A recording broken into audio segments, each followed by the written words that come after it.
Hi guys! So today, ang day 5 ng ating Chinese Gem Pack Volume 1.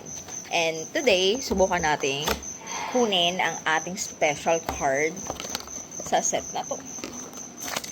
And again, random na lang tayong kukuha sa bandang gitna. Tcharan!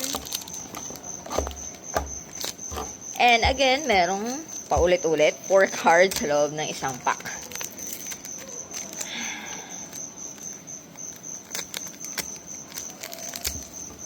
Let's see kung makuha natin si Captain Pikachu. Ay, hindi pa na-open talaga. First pull on, Lechonk.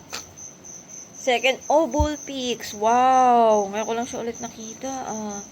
So cute. Next one, Sprigatito with star pattern. So cute. Last one is, Floricato.